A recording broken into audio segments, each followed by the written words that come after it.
Good evening, and thank you for attending our Iowa History Book Club tonight. We are so glad that you're here, virtually, of course.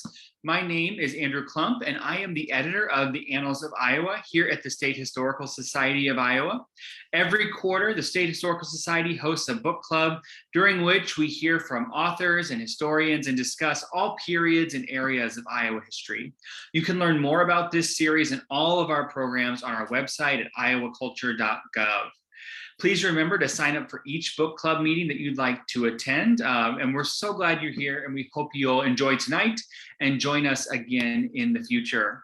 Today, we are continuing our 2022 Iowa History Book Club series with American Dreamer, A Life of Henry A. Wallace by John Culver and John Hyde. This is one of my favorite books. I was telling Tim, who I'll introduce in just a moment, that I've read this several years ago and have continued to read it over and over again. So I am really excited to be here to talk about this with you tonight.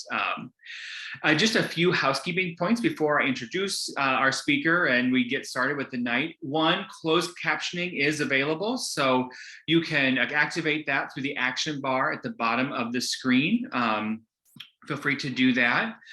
We can also look forward to a Q&A session with Tim at the end of our conversation. Feel free to type your questions into the Q&A feature throughout the evening. My colleague Jennifer Cooley and I will receive what you enter in the chat, and we'll be able to pose those questions during the Q&A time. Just note, we may not be able to get to all questions, but please give us as many as you'd like. We want to answer your questions and have you be a part of this conversation. That's through the Q&A feature. And finally, we just want to say by participating in this book club, you agree to engage respectfully with the presenter, the hosts, and other webinar participants.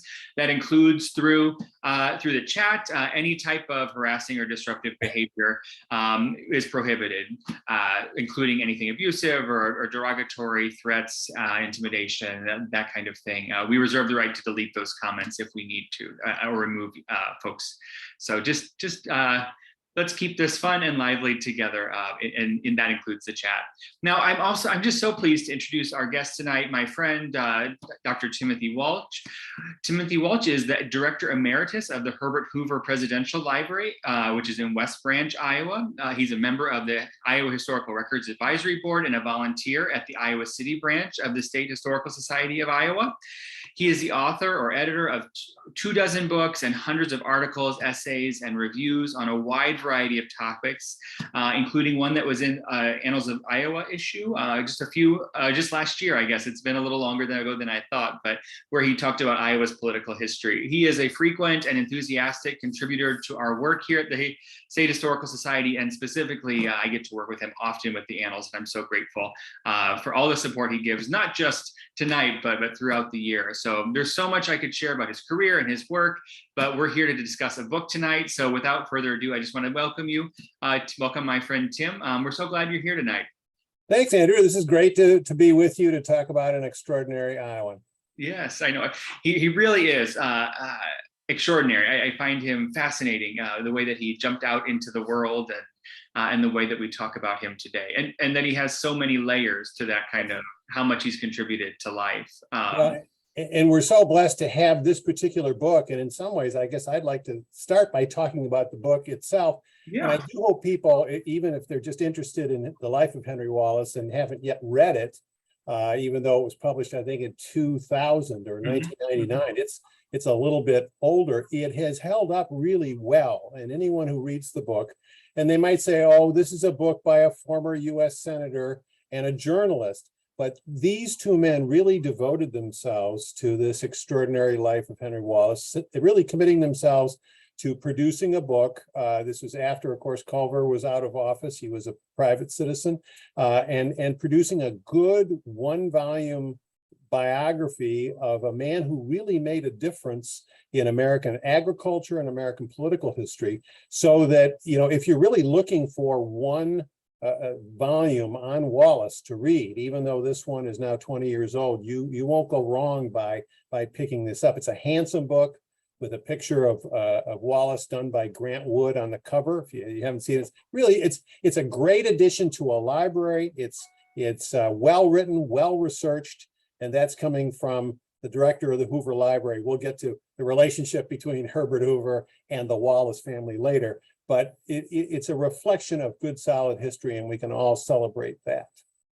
I love, not as a great history with great writing. The writing is so easy to read, but biography is one of my favorite ways to dive into history too. If you're not sure you want to pick up a real thick history book, biography is such a fun way to dive in. And you want a person who intersects with a variety of different subjects and interests, and that very much is Henry Wallace. I mean, first of all, he came from an extraordinary family.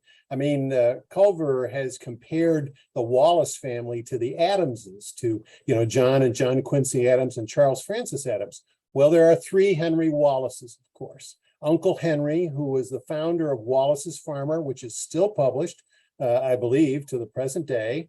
I don't know how many thousand subscribers. It's a monthly. I think it was once a weekly paper. Then there's Henry II, Henry Cantwell Wallace, known as Harry Wallace, who became Secretary of Agriculture in the Coolidge and Harding administrations. And then, of course, the subject of tonight's talk, Henry Agard Wallace.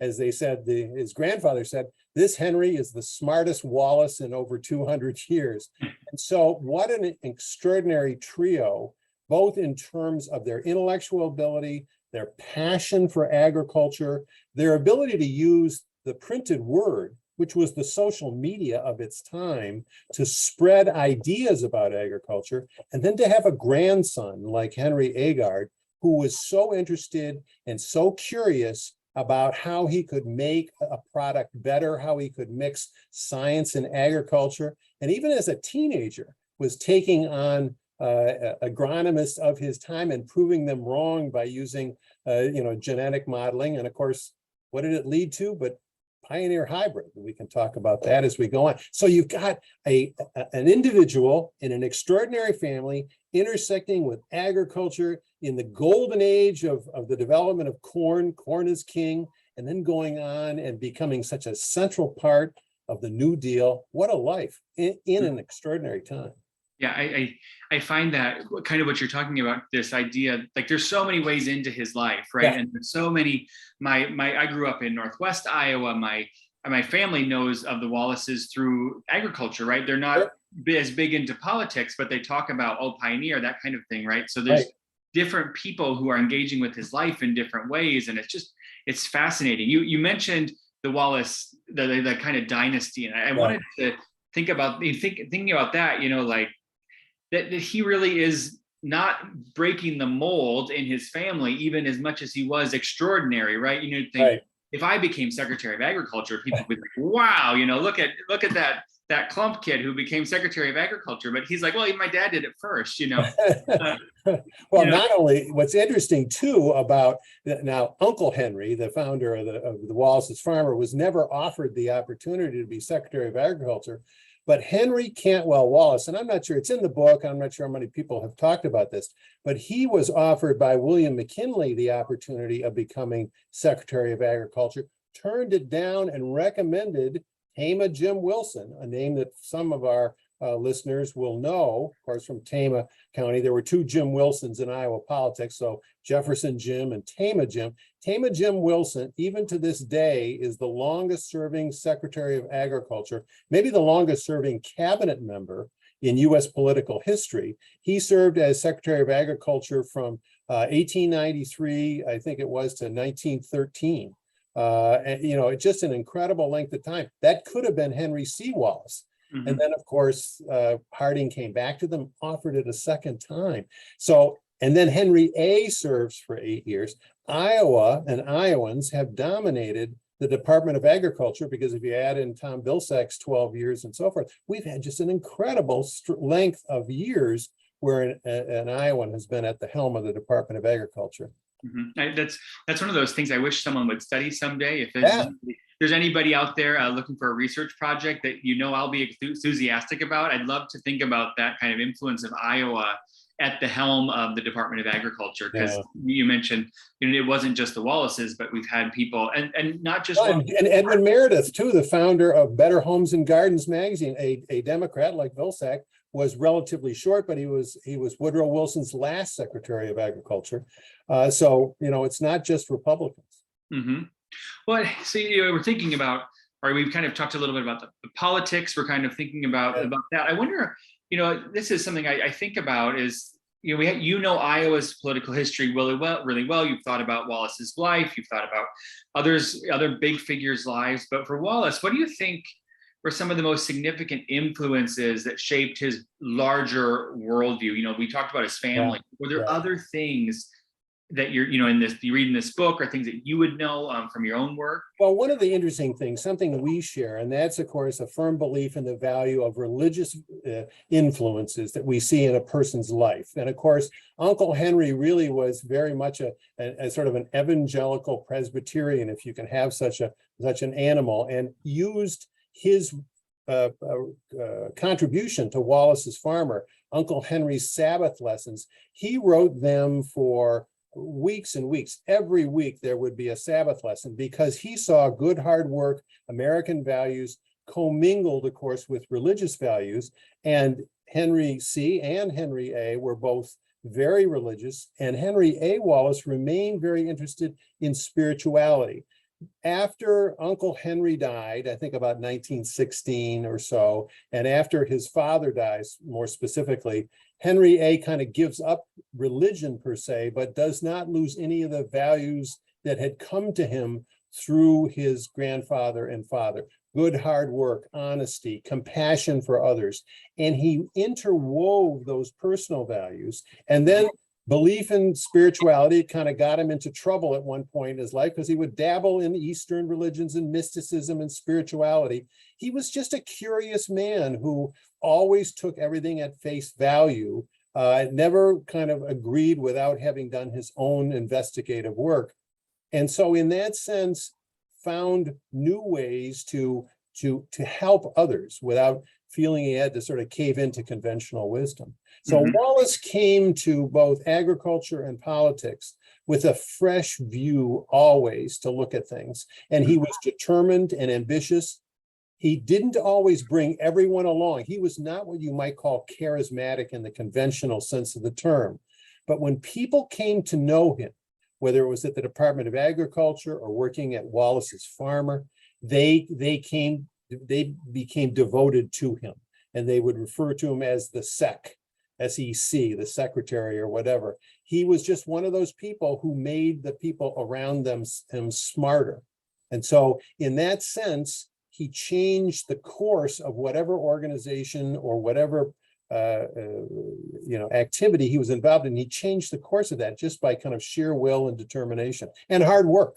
Nobody worked harder than Henry Wallace in any organization he was part of. So, yeah, that's I even when you read the biography or you just explore his life, it's that like relentless curiosity is always so inspiring. You can see it's kind of like an engine, like that's just running underneath all the time. Yes. The desire to learn. I love that. I love that you get that sense in this book, or anytime you dive into his life, that he. And that's really one of the benefits, I think, of a biography like this. If you read it slowly, a little bit of a few chapters or pages at a time, you can absorb and enjoy the anecdotes. The curious hobbies he had, like running up Pikes Peak, or mathematical equations, or he liked to walk with his shoes off because he liked the feel of grass on his feet, or throwing boomerangs. He would enjoy different things. He was not the conventional individual that you might expect. And again, it's that relentless curiosity. At the same time, he was grounded in a way by his marriage to Ilo Brown Wallace. Kind of maintained the home, raised the children, sort of a loving marriage, lasted 50 years. And she was kind of the safe place for him to go. And for all of his work around the world and outside of Iowa, and of course, he didn't come back to Iowa after the end of his career, he went to New York, but the farm was a kind of a safe haven. And whether it was in Iowa or whether it was in New York, the experimentation with chickens and gladiola and corn, of course, strawberries. This man was passionate about strawberries. He just liked to tinker. This is a man who tinkered with agriculture the way the conventional Detroiter might work on his car. He just liked to see if he could make it better. Yeah. And so in that sense, I think one of the interesting things we tend to, I would say not forget about, but ironic that we need to mention it, and that is most of Henry Wallace's influence really was outside the state of Iowa. We take great pride in him. We have two office buildings in Des Moines, the Wallace building and the Hoover building, and neither man really had deep roots in Iowa. Of course, Henry Wallace was born and raised here. Herbert Hoover was born and lived for 10 years here. But really, as most people would suggest, they did far more outside of Iowa. Even Wallace's farmer reached wide and wide outside the state of Iowa. And of course, Henry Wallace and Herbert Hoover held political offices outside of Iowa, national offices.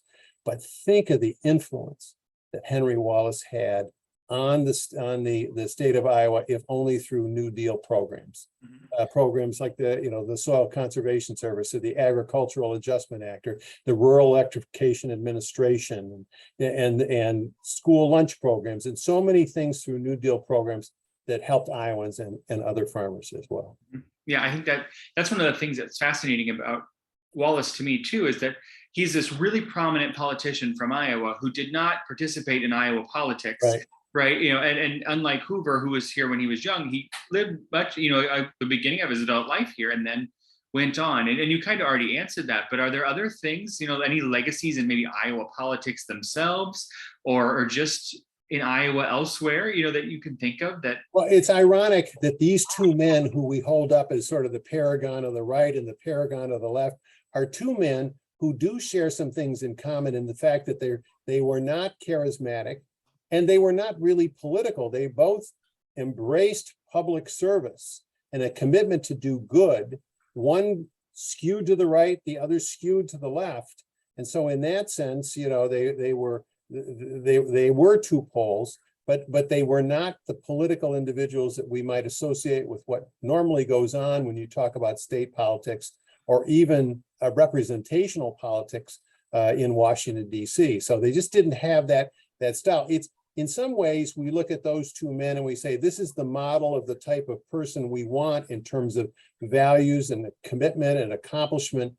But they both faced enormous challenges, and they both had people who were angry at them, and they faced a lot of brickbats in their life, unfair criticism for, in Hoover's case, the Depression, and in Wallace's case, he was tarnished as being too much of a leftist and a dupe of the communists and so forth. Both unfair, but as Iowans, we embrace these two men as having collective values that we embrace and we cherish.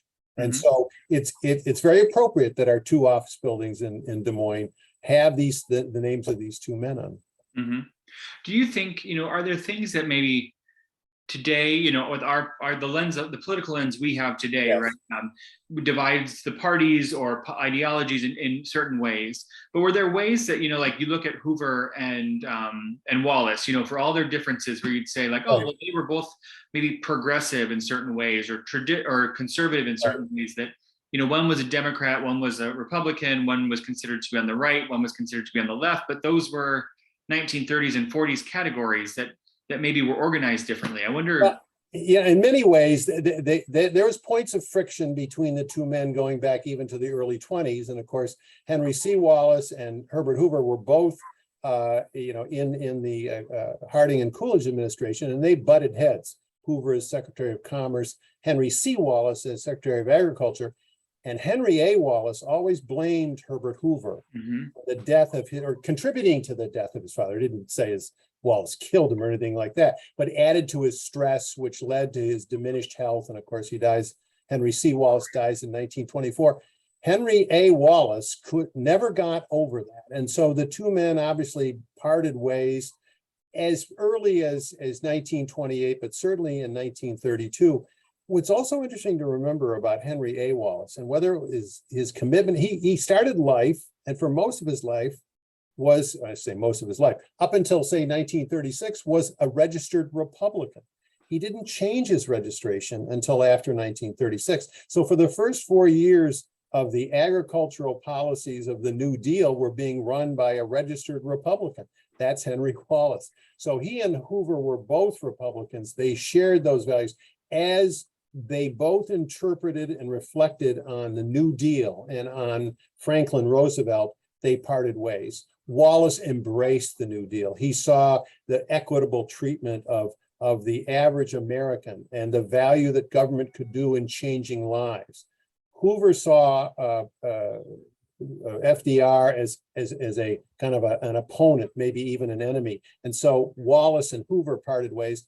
I'm not sure that the two men ever spoke after, let's say 1932 or so. So that really the friction remained all the way through the rest of their lives. So it's interesting, of course, that both men die in 1964 too. So the end of their lives, the end of the era. And I suppose there's probably a book, if somebody's clever enough to write it, where you can interweave the stories of these two men and show how the enormous contributions they make, even though they might not agree with one another on whether they were to be personally admired. It's interesting.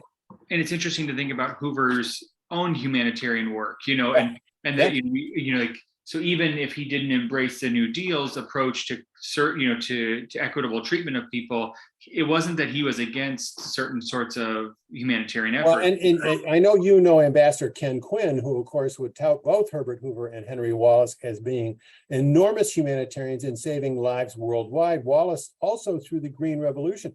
Shortly after, well, first of all, if we go on and just shift to talk a little bit about, he served as Secretary of Agriculture for 8 years and a youngest cabinet officer, 44 years old in the first New Deal. In fact, stayed in the cabinet or in politics all the way from 32 until 44, I believe 46 actually, because but that he made all that enormous contribution. And then of course, Franklin Roosevelt, who just harmonized with Henry Wallace. He liked the fellow, and he made the decision when Jack Garner said, I'm not going to run, I oppose a third term. He wouldn't run for vice president. Of course, FDR said, I want Henry Wallace. And the party's reaction was, oh, no, sir, please, not Henry Wallace. It was really Roosevelt who wanted Henry Wallace as vice president, threatened not to run in 1940 if he could not have Wallace as his vice president. So in a way, it was FDR forcing the Democratic Party to accept Henry Wallace as vice president. He was an enormously powerful vice president. He goes to Mexico after the election, but before the inauguration, helps the Rockefeller Foundation. Well, first of all, goes to a inauguration for the president of Mexico. Then does a tour of Mexico, makes it practical. Helps the Rockefeller Foundation set up an agricultural station that eventually, sets forth the Green Revolution. So again, growth, value, everything in terms of grains and so forth. Wallace was always looking for a practical contribution he could make. When he was really enormously powerful vice president. And he spoke Spanish when he was in Mexico, right? He was always studying language. Yeah, he wanted to meet the people on their own. And of course, he also met and impressed Norman Borlaug, who of course we all embraced. And again, our friend Ken Quinn would come in and say, there's another great Iowan or who makes a contribution to helping the rest of the world. So you look at Wallace and Borlaug and Hoover, and you throw in Jesse Shambaugh and others. And that's, in a way, those are role models for young Iowans. Well, and Wallace, this book tells that story. Yeah. Well, and Wallace also intersects with George Washington Carver. Briefly. Yes, indeed. There was no prejudice in Henry Wallace. When he ran for president in 1948 and he toured the South as a Progressive Party candidate, he put himself in harm's way by insisting that he would not speak before segregated audiences. He wouldn't eat at a segregated restaurant or stay at a segregated hotel. He insisted on integration. His life was threatened. Vegetables and everything were thrown at him at these rallies, enormously courageous. And that was 15 years or so, not 15 years, but at least a decade before the real civil rights revolution got going. And of course, it goes all the way back to his years at Iowa State, meeting George Washington Carver. They were friends. They shared a love of nature together. And that was, shortly after the turn of the 20th century. Yeah, it's I just the ways his life is intersecting with FDR, with incredible people, and Carver, yeah. And he's really I guess he didn't grow up on a farm. He grew up in Des Moines, but he's right. really at heart a farm kid from Iowa. Well, and that merger of science and agriculture. Think about the confidence you had to have as a high school kid saying, I know a better way to raise corn. Because back in those first years, that golden age of agriculture, the idea was to grow the perfect ear of corn, every kernel the same, every ear as large as it could be, and it didn't make any difference how productive the ears were. Well, Wallace said a cow or a pig doesn't know whether it's a beautiful ear of corn. How can we make sure we have the best quality corn, disease-resistant corn? And of course, he stumbled onto the work of Gregor Mendel in genetics and said, we can genetically engineer a better ear of corn. And he did, and he was determined to do it, starting in his high school years through college, until it leads to, of course, the hybrid corn company using his wife's inheritance. I think they made $30 the first year in 1926. Henry Wallace was probably a multimillionaire at the same time he's being accused of being a communist. He's a capitalist. He was so many different things. It's fascinating too. We know the story now that hybrid seed is going to work and be very profitable. Yes. But at the time, it was a struggle. People said no. It's often hard to find somebody who's so determined and so self-confident that they can say no to conventional wisdom. Henry Wallace would look at the facts, he would study it, and without being full of hubris or bombast, he would say, this will work. It's quiet confidence, and more often than not, it did. In fact, I think it was actually probably Franklin Roosevelt who said to Wallace, Henry, you're just way ahead of your time. And that's true. Many of the ideas and the things that he embraced are things that we've now accepted as conventional, things like school lunch programs and crop insurance and all these other things that Wallace helped to introduce. And in a way, I think as Americans, we hunger for role models. We hunger for people who make a difference. So many political campaigns make promises they can't fulfill. Henry Wallace wasn't a politician, but he filled lots and lots of promises that he quietly said that he could do. So it's a great life, and here I am gushing about Henry Wallace, kind of like a high school schoolgirl or something like that. But I do come to admire him in many ways. Before Hoover and Wallace became political opponents, they shared many of those same values and accomplished much that we can see from a distance had a common commitment to humanity. When I find, and this is a little bit, and maybe this will be the last question I ask, then we've got time for questions. Oh, no, I'm sorry. Yeah, go ahead. We're already at halftime. You and I could talk about this forever. But so if you have questions, make sure you're dropping those in the Q&A. We've got a few of those. But one of the things, you were talking there that strikes me about Wallace is he's a little bit in the shadows of a lot of national political life. People don't remember him as well as others, but just how close he was to being tremendously significant, impactful, not more than he already was. If somehow they had managed for him to stay on the ticket in 44, we wouldn't have had Truman. We'd have had a Wallace presidency. He was as resistant as the party was in 1940. The people, members of the convention delegates by 1944, loved the man for all that he had done. He was central to the war effort. He led the top secret committee that eventually helped to develop the atomic bomb. He helped the Bureau of Economic Warfare and all of the operations related to the war. He's really central to the modern vice presidency in terms of taking on tasks the president needed to happen. Plus, at the same time, he was passionately committed to world peace and to the New Deal, and the delegates loved him. He was their favorite candidate. And the guy he ran into, who was his biggest opponent, was Bob Hannigan, the head of the Democratic Party, who said, and at the very end of my life, this is what I want carved into my tombstone. I'm the man who stopped Henry Wallace from becoming president of the United States. He detested Wallace. And so when it seemed clear that the convention in 1944 was going to nominate Wallace for a second term, and Claude Pepper, who was his party campaign chairman, was proceeding to call the vote, Hannigan suspended the convention. He had the fire marshals clear the hall. They came back the next day, and lo and behold, everything had changed. They'd worked through the night. They got Harry Truman. Truman, of course, was the available man. He becomes the nominee for vice president and then 33rd president of the United States. Had Pepper made it to the podium, had they voted for Wallace in 44, Henry Wallace would have been the second Iowan to become president of the United States. And our relationship, there may not have been a Cold War. Who knows? Because Truman and Wallace were very different people. So you can write counterfactual history. Yeah. What if Wallace became president? It strikes me as truly one of those moments when such a clear decision was made that would have resulted in such dramatically different futures. And you know what's interesting about that? As much as we're saying positive things about Henry Wallace, he may not have been the best person to be president of the United States. We have accorded Harry Truman great status as one of our greatest presidents. No one on God's earth would have selected Harry Truman to be the vice president of the United States or a potential near great president based on his resume.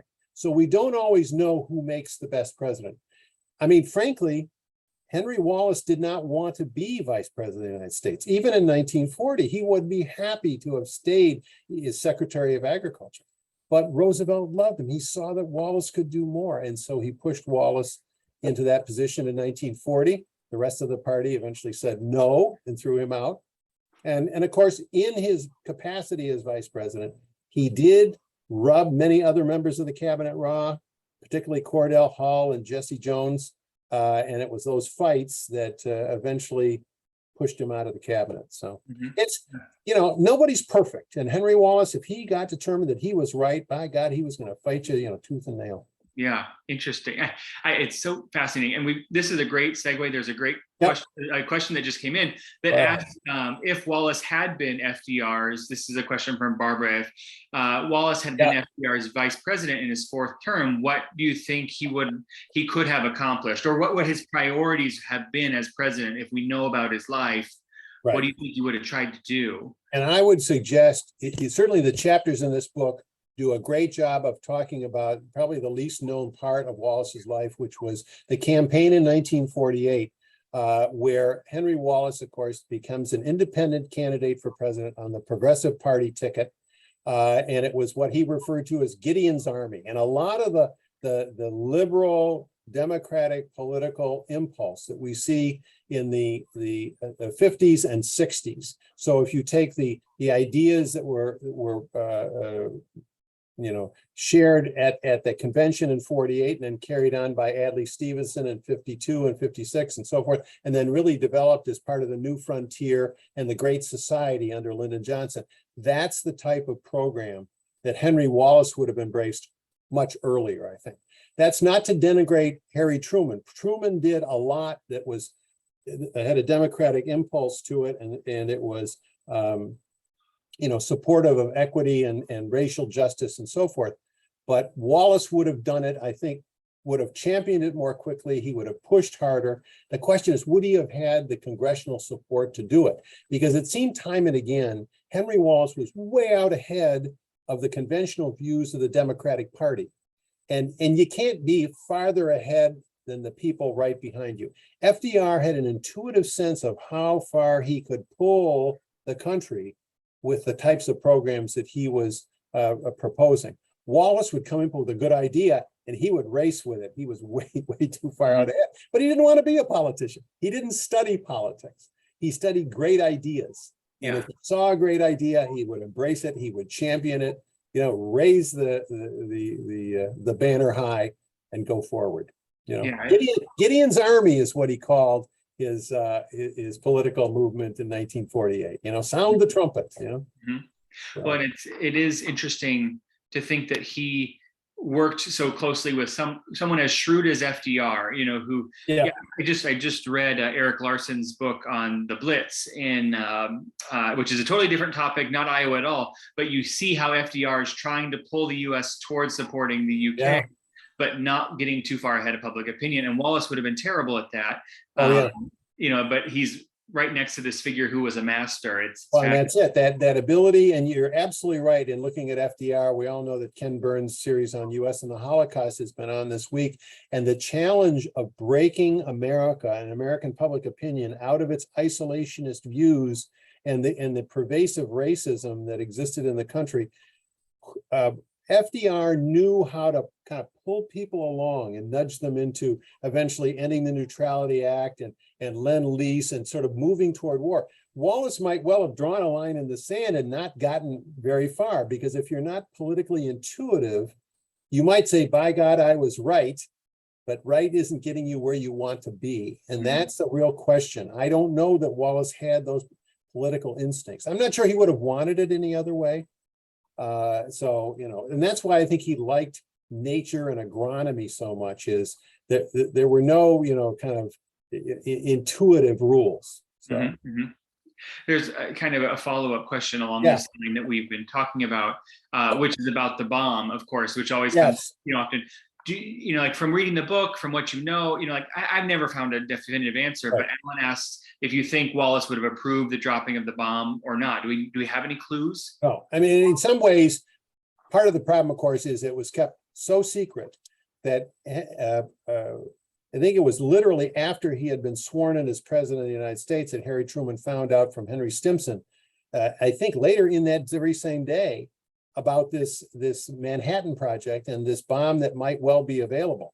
And of course, Truman consulted others, including Herbert Hoover, about whether or not he should use a bomb. And in fact, solicited information on what people thought as to the casualty count, American soldiers' lives lost if we had an invasion of the Japanese mainland.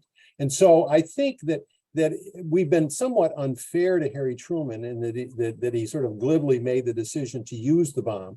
I think he hemmed and hawed, made the decision that it was in the best interest of saving American lives and used it. Would Wallace have used it? I think in all likelihood, if I could postulate based on going forward, what I know about Wallace is he would have used it, but I think he would have waited longer. He would have tried to push for surrender, get the Japanese to surrender if he could. It might have been November or later. It's pure speculation. As I say, this is kind of not counterfactual, but non-factual speculation, because I don't think Wallace left any indication that I'm aware of whether or not he would have used it. Now, he, of course, had been chairman of the committee that started the whole process toward the atomic bomb, toward the Manhattan Project, that top secret committee that started things going. So he approved the concept of it. Whether he would have approved the use is a wonderful question to debate. Yeah. It's hard when it's fascinating and you want to know, but also he hasn't left a whole lot of clues. Well, and of course, there's a lot of people who are absolutely convinced that Harry Truman is a war criminal on the one hand, and on the other hand, he saved 1 million lives. So we just don't know. We won't know. So kind of along the lines of Wallace and international perspective, this was a question that came in a little earlier from Jay, and he asks, how should Wallace's experiences or insights or pronouncements related to fascism enlighten us about national and pan-national situations today? So he was an internationally minded person living in a time of fascism. A lot of that has to do with war and things like that. Is there anything that, any kind of nuggets that we could pull away from that today and help inform our thinking? I think if you see the whole spirit of the evolution of the United Nations is something that Wallace would have openly embraced. I don't think Wallace would have been as aggressive as some of our presidents have been.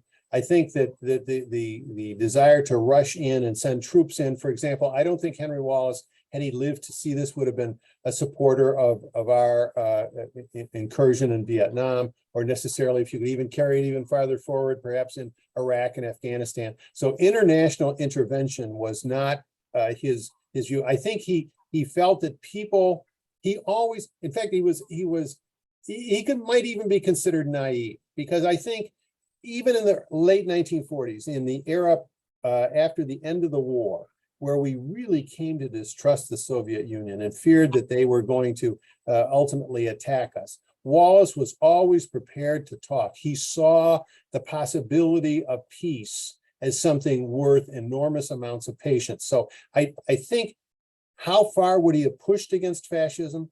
I don't know. It's real time and it's a very difficult situation. The question would be, how much advice would he have accepted from others? And I think it was very difficult for Wallace to accept that kind of advice if it didn't agree with what he thought. So hard to tell. Yeah, I think that sense of like reluctance to intervene, you know, that, you know, like, and that would have had dramatic effects, of course, on the war, and you know.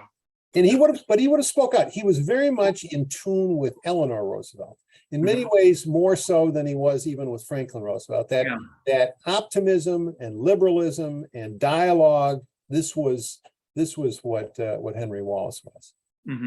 Yeah, I think it's really interesting to think about kind of his posturing, and he does a lot of that.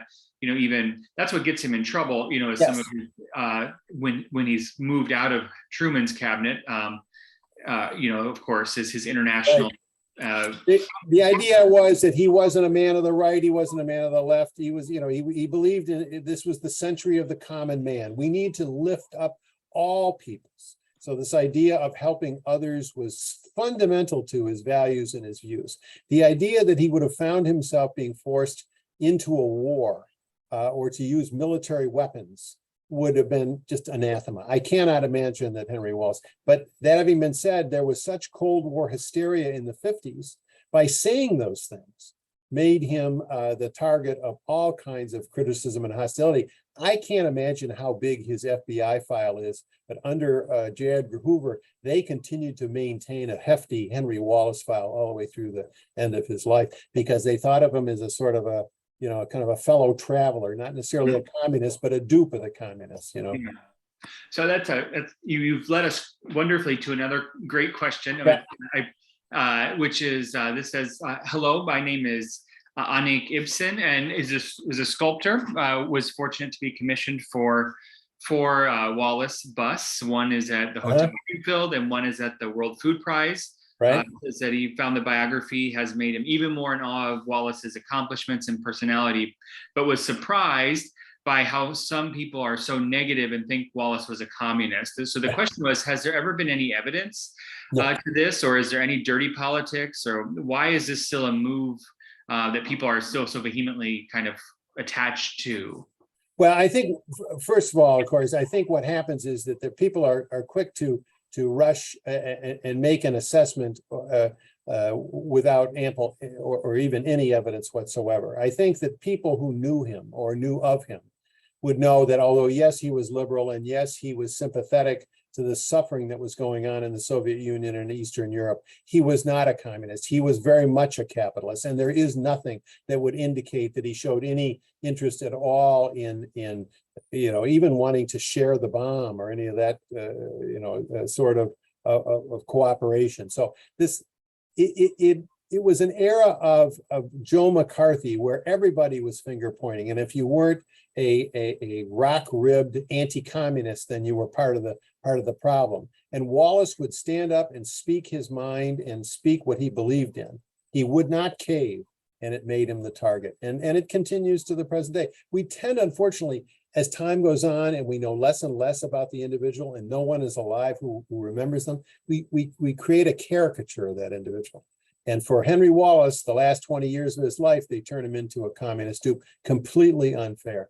He was again, look at that early life, look at those extraordinary achievements. And in fact, even in the 40s and 50s, when he goes off and pretty much retires after 1948, and he's just a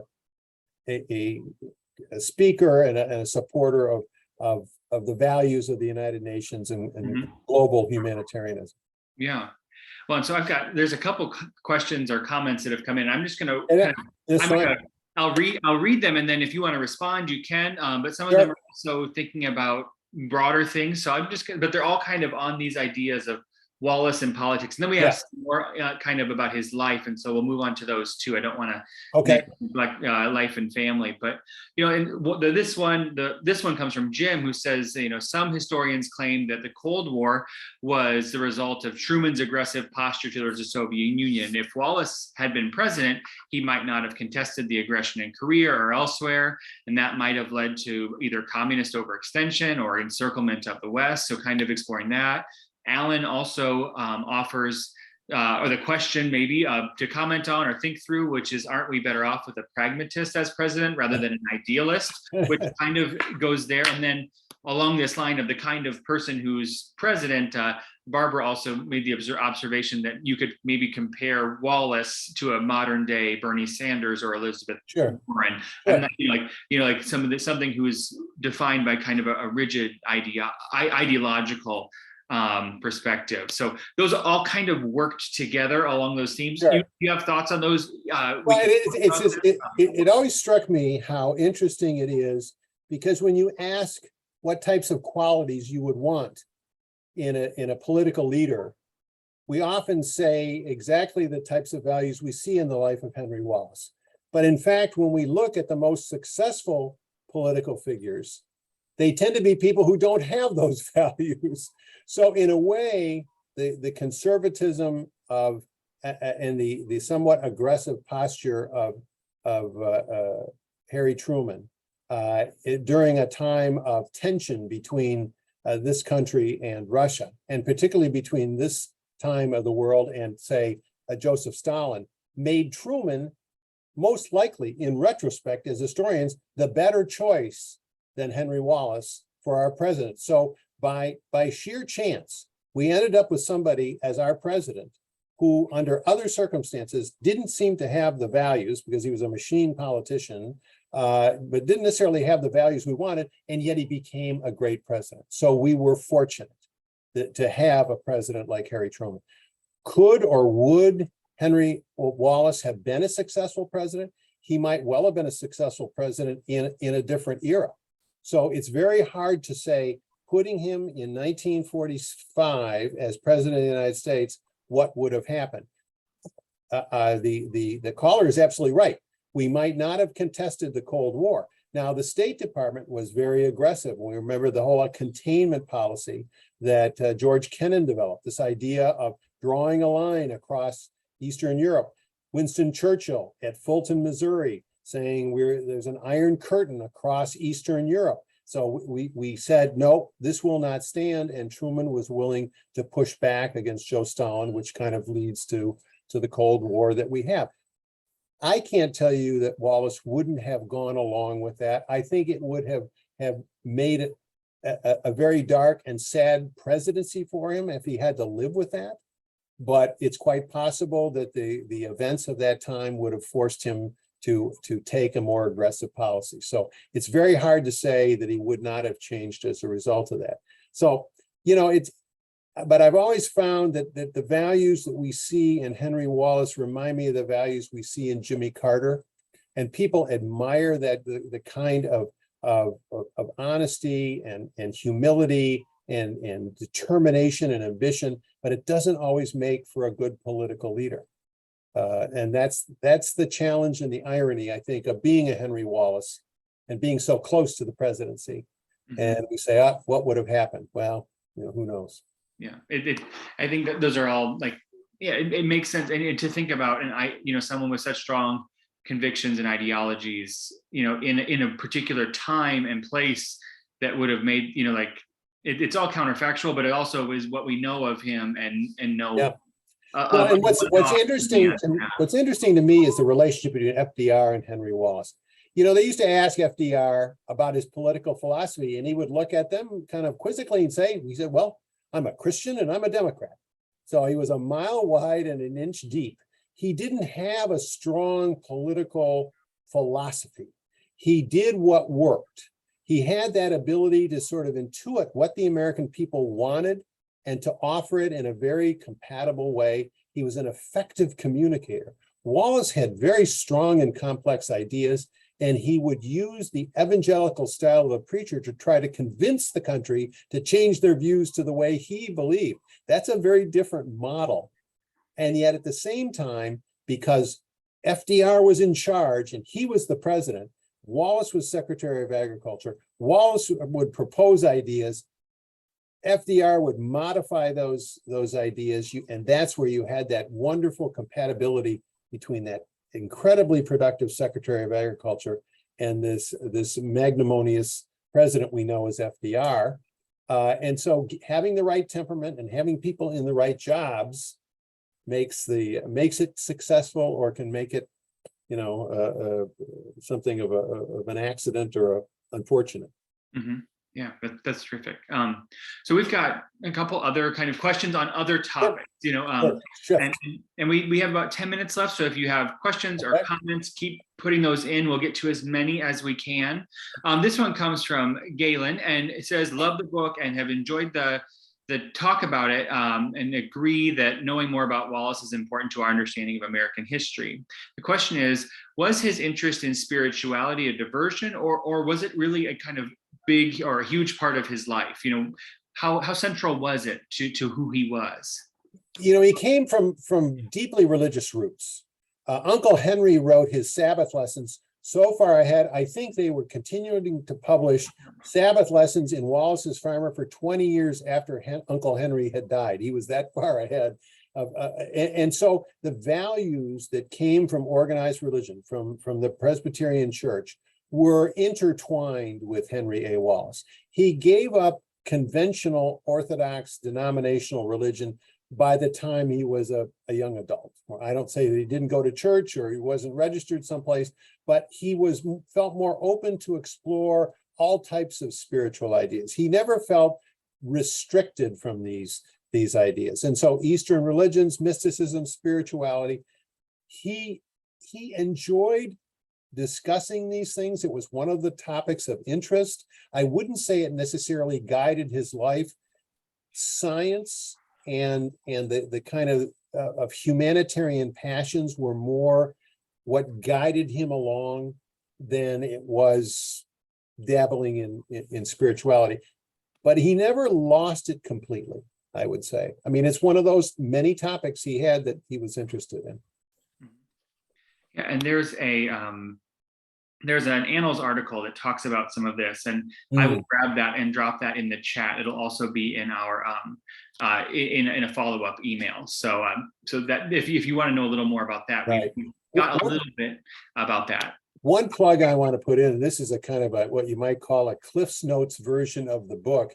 If readers don't have the book or not sure they want to commit themselves to reading about 500 pages of small type, they might go to YouTube and type in Henry Wallace documentary PBS, and you will get the 2005 Henry Wallace biography that was done on Iowa Public Television. It's a 60-minute version. It includes interviews with John Culver and John Hyde. So, in fact, I think John Hyde wrote the documentary. A lot of nice pictures. So it follows the narrative of the book, and it raises some of the questions, not only in the book, but we've talked about here. So Henry Wallace documentary on YouTube. Far from me to suggest in a book club you should watch a documentary, but it's a way to spend an hour and you'll learn some wonderful things about Henry Wallace. Wonderful. And I put the link to that article in the, or not a link, but the information for it. Yes. There'll be a link. And you'll find it. If you use YouTube, and if you're as dumb as I am, you just type in the search box, Henry Wallace documentary PBS 2005, and it'll pop right up as your first choice. And you can watch it without charge. Yes, wonderful. And we'll have some great articles too, for if you want to like something a little good. Yes. Sure. So we've got the one about his religious life in the Annals that's available. So we've only got 5 minutes left, and we've got a couple of questions. Okay. So I want to jump to this one comes from Sally, and she wonders, do you know much about his children's lives as they grew up into adulthood? Do we know anything about them? I don't. And unfortunately, well, I won't say this. Gene Wallace Douglas, who was one of the sponsors of the film and is interviewed in the film, and that's another reason I think it's worth watching it, is she talks about her family life. her mom. Her mom, Henry Wallace was really open to all types of people, no matter how disheveled or unkempt they might be. Ilo was very gracious, and unfortunately, in the 48 campaign, there were all types of ragtag individuals who'd show up on Farview at the farm, and I think it sort of upset Ilo because they just weren't handling life inside a proper house, and so. But Jean talks a lot about her relationship with her father. He had several children, and I don't know what has happened to the others. I know he became somewhat distant from his own brothers and sisters. I can't remember how many he had. That is Henry A. They were kind of spread out across the country. So there was no. I think there's another Henry Wallace, but I don't think he had any kind of a public life. Yeah, I believe. Yeah, that's what David, I think, and Jean and sorry about that. Yeah, no, sometimes it's interesting to realize where the threads kind of are lost or move on. So. Well, and we pick up the analogy that John Culver has toward comparing the Adams family and the Wallace family. Eventually, you have a sort of a great individual, and at some place there's an arc where you have the greatest individual, and then it tends to fall off and diminish. And for every reason. I mean, there are plenty of Adamses out there now who we don't know about, who are related to John Adams, and the same. And in fact, I think there are even a few Lincolns out there who are related to Abraham Lincoln, but we don't have that kind of royalty the way they have. So we've got just a few minutes left, and we've got probably more questions than we'll have time for. But okay. This one has been waiting for a while. Yes. And so I want to get to it. We may not have an answer for it, though. Yes. And this is from Barbara, who asked that on her farm, she has a 2-story chicken house. That her father-in-law had built in the 50s. And she wondered if Mr. Wallace may have put up multiple of those kinds of buildings and then provided highline layers to fill them, so kind of his love of chickens. Do you know anything about that? I've never heard of it, so I don't know anything. I've never seen a 2-story chicken house, but I'll tell you, it sounds exactly like the type of chicken house Henry Wallace would have designed. And I'm sure that her father probably got that design from something either in Wallace's Farmer or something provided by Henry Wallace. I'm sure he was always looking for ways to be more compassionate about chickens. I mean, this is a man who really did, if we talk about people who are dog whisperers or horse whisperers, Henry Wallace was a chicken whisperer. He knew how to raise chickens. And as I said, maybe half of the world's chickens to some way or another are descend from some of the chickens that Henry Wallace grew on his various farms. So, yeah, I think I'm sure he did it for anyone who was interested. That is, he proposed those plans. Yeah, wonderful. Well, and Barbara also sent a note about his family to say that some of the Wallace family still gather once a year at the Wallace farm. Oh, good. She has a sister who knows that. And there's a Wallace Center in Des Moines, and so there are other legacies of Henry Wallace, that are important as well. Yeah. So I'm gonna combine 2 questions, and then I've got one more next. So we're gonna have two quick. So this is one question is from Galen, the other is from Jim. Wants to know if you could speak to what you believe to be Wallace's intelligence. Was he, talk about why he's so bright, and the other describes how you talked about how Wallace changed the vice presidency, and wondering if he started a trend or was he ahead of his time, spurt of advancement for the office and then went dormant before picking up again. So they're kind of different, but one is him as a person, what's his intelligence like, and the other for how he transformed the role. And then I've got one question I'll ask that'll be last. So one of the things, certainly, there's no question, as Uncle Henry said, Henry A is the smartest Wallace in 200 years, just in terms of sheer intelligence. But the curiosity, the determination, and the ability to communicate it. He was a quality writer. And so he continued to write and share ideas. And in many ways, those are the hallmarks of the kind of intelligence that Henry Wallace had. In many ways, he was the smartest person in the room, but he had the ability also to share that intelligence and that achievement. He wasn't restrictive or took any desire to limit what he could share. The vice president, yes, he was the most important person in the early history of the vice president, certainly more important than Jack Garner or any vice president before him. There was a slight dip because, of course, Alvin Barkley became vice president under Harry Truman, didn't do very much. Richard Nixon really becomes an important vice president under Dwight Eisenhower. And really, there's a slow arc all the way up through and past Walter Mondale to the present. You see a growth in the role of the vice presidency, but it really starts with Henry Wallace. In some ways, if you could compare them all, Henry Wallace may have been the most powerful vice president until you get to Dick Cheney. That's fascinating. I would love to read that study as well. So if people are also listening for things that I want to read, that's one of them. So then the last question that comes in is kind of a shift from Wallace to your own work. And it just, Barbara wants to know what made you decide to study Hoover, to focus on Hoover, who is a part of all this world, but in a different way. Sure. And this will be our last question for the night, but first of all, back to you. When I was working at the National Archives, I did not know very much about Herbert Hoover. Although my family comes from Iowa, that is my wife's family, I should say. I married into an Iowa pioneer family. I didn't know very much about Herbert Hoover and was offered the opportunity by Richard Norton Smith to become the assistant director at the Hoover Library. And I said, wait a minute, I better learn something about Herbert Hoover before I take this job.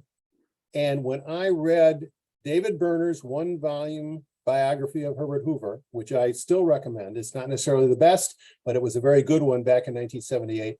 I was amazed at what he had accomplished. It's an incredible life and an incredible amount of achievement. And I said, this is a man whose life I admire, what he achieved. I feel that he has values that I support.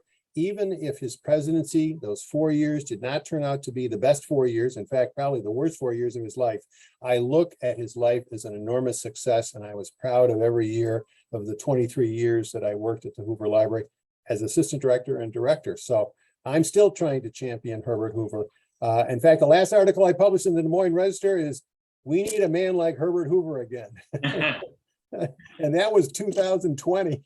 So I'm still waving the flag.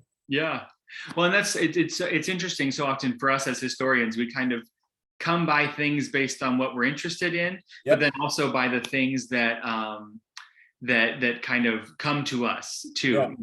By chance. And in fact, my career took all kinds of strange directions. Spent a lot of time studying Herbert Hoover, of course, but as you know, I also spent a lot of my career studying the history of American Catholicism and the history of religion in this country, and of course the presidency and the vice presidency as well. I've done books and things on that, and the role of former presidents. What are we going to do with these people who live now 20, 30, 40 years or more after they've been president? Are we taking advantage of those skill sets? So I've enjoyed history, and then my work at the State Historical Society. I know the State Historical Society can't take every volunteer, but what a joy it's been for me to process archival collections and to work with you and the staff. It's a great asset. Every state needs to have a good, solid State Historical Society, and it's volunteers and members who make the difference. Yeah, it really is. And we love, even whether you can volunteer or be a member or stop in and explore some of these resources at our research centers, please come and see us, participate in our programs. I'll be shameless and say, and let your state representative know that the Department of Cultural Affairs is a valuable asset in our state government and our state life, and we need to keep the budget dollars flowing to DCA. Well, thank you, We're Tim. Here. I appreciate it. It came from a Republican. Well, thank you so much. This has been just so much fun. With that, we are 3 minutes over time, so thanks for hanging in there with us, everyone. Loved it. We've had so much fun. I want to thank everyone who's joined us. This has been a really lively Q&A session too. Gosh, thank you so much for contributing, and a big thank you to Tim for making the time to join us. I always love it when we get a chance to chat, and so it's been fun to share it with everyone else tonight. Let me close by saying, when I used to tell my mother I was going to talk to somebody, she'd say, well, be sure to thank them all for listening to you. So thank you, everyone out there, for listening to me. It's been our pleasure. I really appreciate it. Thank you. We hope that for everyone else, we hope that you'll sign up for our next book club, which is going to take place in early December. It promises to be another really fascinating conversation. We'll be talking about Iowa's place in the U.S. Dakota War in the 1860s. So we'll be joined by Linda Clemens, who's a professor of history at Illinois State University, and we'll be discussing her book, Dakota in Exile. So you can look for that information on our website. there's more information and how to register, not just for this, but future webinars. You can check those out at iowaculture.gov. You can look for some of our other digital programs, such as the Goldie's Kids Clubs, if you want to work with your children. Our young historians, you can watch recordings of our Iowa 101 series, hosted by our team here in Des Moines, or the Iowa Stories series, which is hosted by folks that Tim knows really well in Iowa City, our Iowa City branch. You can also subscribe to the Annals of Iowa for cutting edge research on Iowa history and reviews of brand new books, including one by Tim about Hoover's wife, Lou Henry Hoover. That review will be out in later this fall. Just went to the printer today. You can find out more about all kinds of other things through the links that we'll provide in a follow-up email as well. That's everything we have for tonight. Thank you so much to all of you, and especially to Tim. It's been our pleasure, and have a great evening. Good night, everyone. Happy fall.